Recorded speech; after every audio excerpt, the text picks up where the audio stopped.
Salut à tous. On prend souvent nos reins pour acquis, n'est-ce pas? Pourtant, ils font un travail de titan, en silence, à chaque seconde.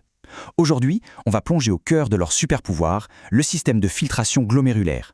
Vous allez voir, c'est une merveille d'ingénierie biologique qui nous garde en pleine forme. Allez, on y va. Alors, regardez ce chiffre. 180 litres, c'est énorme. C'est la quantité de plasma que nos reins purifient chaque jour. Imaginez une grande baignoire, et bien voilà, c'est ça.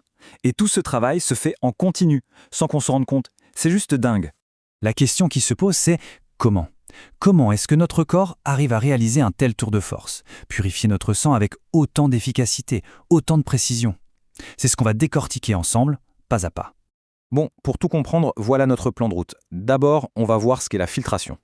Ensuite, on zoomera sur la fameuse barrière de filtration.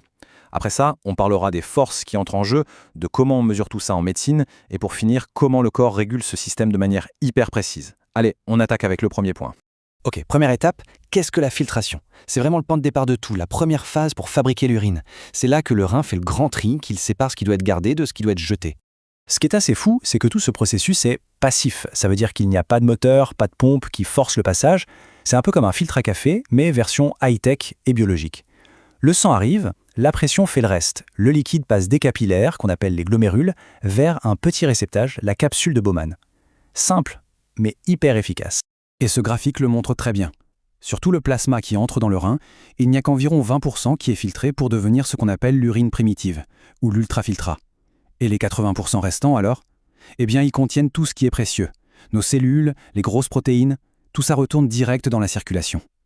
Le système ne jette que le strict nécessaire. C'est un tri ultra sélectif. Ok, maintenant qu'on a vu le principe, voyons la machine elle-même. C'est la barrière de filtration. Pensez à un tamis, mais un tamis intelligent, avec 3 niveaux de sécurité qui bossent ensemble. Alors, voilà ces 3 couches. La première, c'est l'endothélium. C'est une sorte de passoire à gros trous qui bloque les cellules sanguines. Impossible pour elles de passer. Ensuite, il y a la membrane basale. Elle, c'est plus subtil. Elle a une charge électrique négative, donc elle repousse les grosses protéines qui sont aussi négatives. C'est comme 2 aimants qui se repoussent. Et la dernière ligne de défense, ce sont les podocytes. Ils forment des fentes de filtration super fines pour le contrôle final. Un vrai triple verrouillage qui ne laisse passer que l'eau et les petites molécules.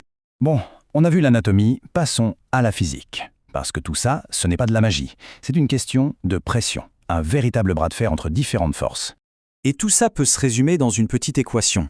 Le débit de filtration glomérulaire, qu'on appelle le DFG, c'est le résultat de 2 facteurs.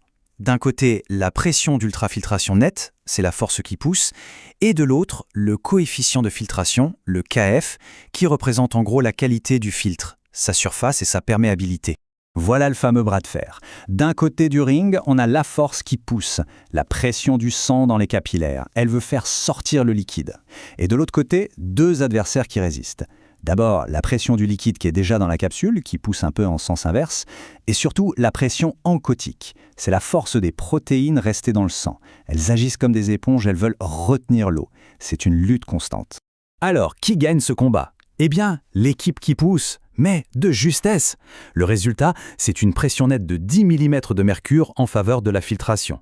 Ça peut paraître peu, mais c'est cette petite poussée constante, ce plus 10, qui fait toute la différence et qui nous permet de filtrer ces fameux 180 litres par jour. Maintenant, passons à la pratique. Comment est-ce qu'on sait si toute cette mécanique de précision fonctionne bien? Comment les médecins font-ils pour, en quelque sorte, prendre le pouls de nos reins? Pour mesurer le débit de filtration, on a besoin d'un espion, un marqueur. Le marqueur parfait, c'est une substance qui est filtrée librement, mais qui, une fois passée, n'est ni repris par le corps, ni ajouté à l'urine plus tard. Comme ça, ce qu'on retrouve dans l'urine, c'est exactement ce qui a été filtré. Le top du top, c'est l'inuline, mais ce n'est pas pratique.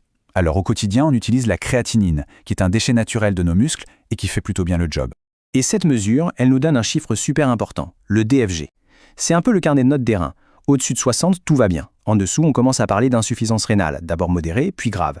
Et quand on tombe très bas, c'est l'insuffisance rénale terminale, et là c'est la dialyse ou la greffe. On comprend donc pourquoi ce chiffre est si important à surveiller. Et ça, c'est vraiment le point clé à retenir. C'est une question de logique. Si le filtre fonctionne moins bien, les déchets, comme la créatinine, ne sont plus évacués correctement. Du coup, leur niveau augmente dans le sang. C'est pour ça qu'une simple prise de sang qui montre une créatinine élevée, c'est souvent le premier signe qui alerte les médecins sur un problème rénal. Allez, dernière partie. Comment le corps fait-il pour garder ce débit de filtration aussi stable? Parce que notre pression artérielle, elle change tout le temps, quand on fait du sport, quand on se repose. Et pourtant, le rein, lui, continue son travail imperturbablement. C'est un numéro d'équilibriste incroyable. En fait, il y a 2 systèmes de contrôle. D'abord, un système local propre au rein. C'est son autorégulation. Il gère les petites variations du quotidien tant que la pression reste dans une certaine plage.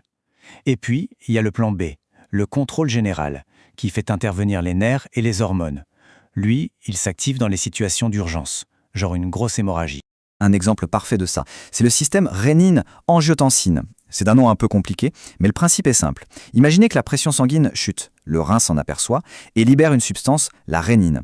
Ça déclenche une réaction en chaîne qui produit une hormone puissante, l'angiotensine 2. Et que fait cette hormone? Elle va contracter l'artère de sortie du filtre. C'est comme si on pinçait un tuyau d'arrosage. La pression juste avant le pincement augmente. Et bien là, c'est pareil. Ça fait remonter la pression à l'intérieur du filtre et ça stabilise la filtration. C'est un système de sécurité juste brillant. Donc, pour conclure, on voit bien que le rein, c'est tellement plus qu'un simple filtre. C'est un organe intelligent qui s'adapte, qui régule, un vrai chef d'orchestre. Alors la question qu'on peut se poser, c'est, au final, le rein n'est-il pas le gardien ultime de l'équilibre de tout notre organisme? Voilà, c'est sur cette pensée que je vous laisse. Merci beaucoup d'avoir suivi cette analyse.